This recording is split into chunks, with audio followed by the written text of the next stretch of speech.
Deuxième exercice, on vous donne V1, on vous donne V2, deux vecteurs, V1 et V2, et on veut premièrement montrer que le vecteur A est dans le plan de V1 et V2. Alors, on a V1 avec ses coordonnées, on a V2 avec ses coordonnées, et on a A. Pour montrer ou démontrer que A, V1, V2 appartiennent au même plan, on veut démontrer que A, V1, V2 sont coplanaires, alors il faut montrer ou démontrer que le produit mixte de A scalaire V1 vectoriel V2 est égal à 0.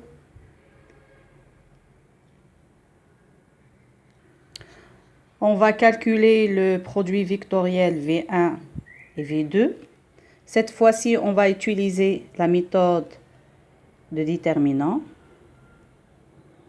On trace le déterminant.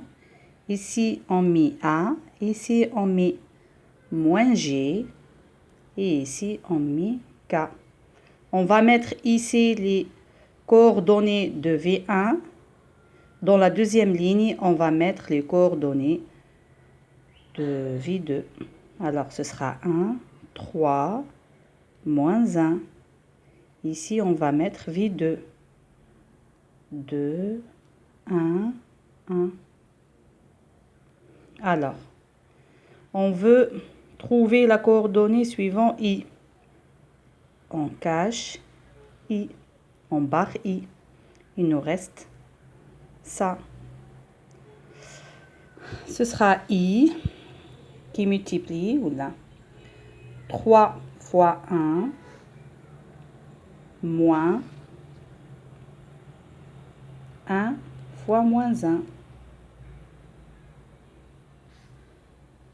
Pour la deuxième, on va barrer G.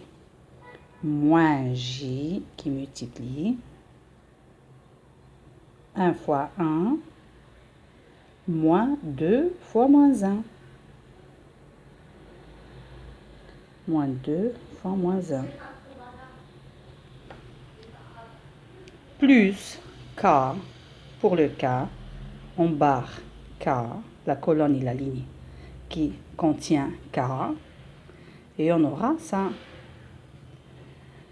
1 fois 1 moins 2 fois 3.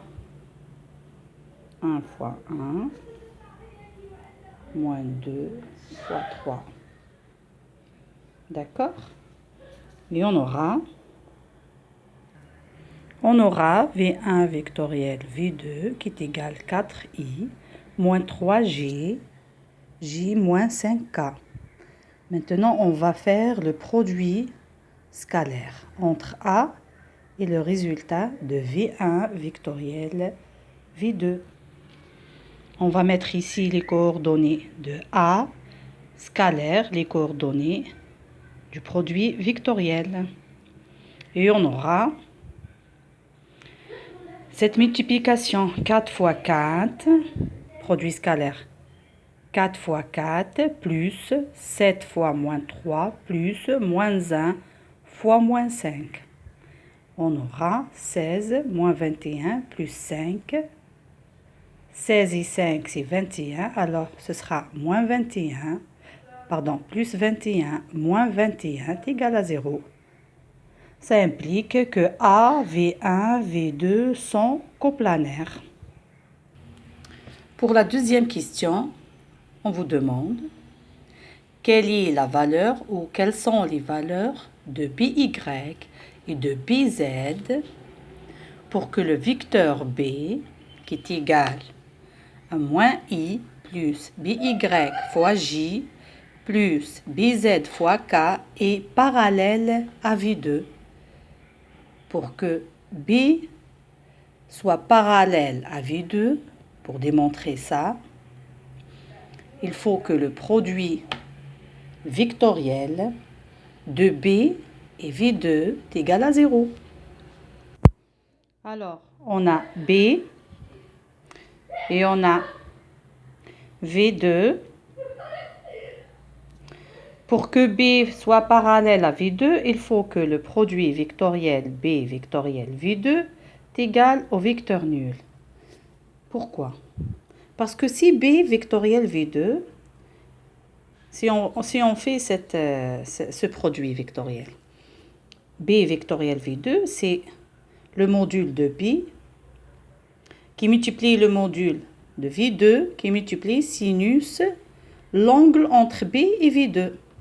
Et si B il est parallèle à V2, alors l'angle entre B et V2 c'est 0. Et on a sinus de 0 égale à 0. Alors tout ça va être 0. Du coup, pour prouver que deux vecteurs sont parallèles, il suffit de calculer leur produit vectoriel. Si le produit vectoriel est égal au vecteur nul, alors ces deux vecteurs sont parallèles. On fait ce produit. On met ici les coordonnées de B, on met ici les coordonnées de V2 et on essaye de faire ce produit. Bien sûr, en sachant bien, en imposant à la fin que ce produit doit être égal au vecteur nul. Alors, suivant I, on a BY qui multiplie 1 moins BZ qui multiplie 1. Alors, on a BY moins BZ. Moins J, suivant G, on aura moins 1 fois 1 moins BZ fois 2.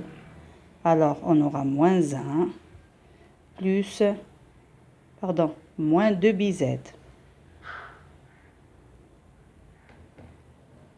Plus K, on aura moins 1 qui multiplie 1, moins BY fois 2. Alors, on aura moins 1, moins 2 BY. Tout ça doit être égal au vecteur nul. Bien sûr, le vecteur nul, c'est un vecteur avec 0 suivant I, 0 suivant J et 0 suivant K. Par identification, on aura moins BY moins BZ égale à 0, 2BZ plus 1 est égal à 0 et moins 2BY moins 1 est égal à 0. Depuis la première équation, on aura BY est égal à moins BZ. À partir de la deuxième équation, on aura BZ est égal à moins 1 demi. Et la troisième, on aura BY est égal à 1 demi. Et réellement, on peut observer que BY, c'est l'inverse de BZ. BY est égal à moins BZ.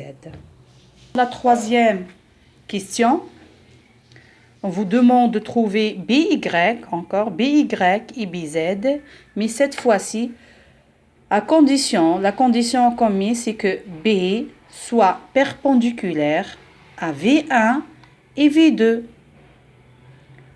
B perpendiculaire à V1 et V2. Alors, B perpendiculaire à V1, ça implique que le produit scalaire B scalaire V1 est égal à 0. B perpendiculaire à V2, ça implique que B scalaire V2 est égal à 0. Même constatation pour B perpendiculaire à V2, alors B scalaire V2 est égal à 0. Pourquoi le scalaire? Parce que d'après l'expression du produit scalaire, B scalaire par exemple V1, on a le module de B qui multiplie le module de V1 qui multiplie cosinus l'angle entre B et V1. Et si B il est perpendiculaire à V1, alors il fait avec V1 un angle de π sur 2. Cos pi sur 2, c'est 0. Et quand si cos est égal à 0, toute cette partie devient 0. D'où on a B scalaire. V1 est égal à 0.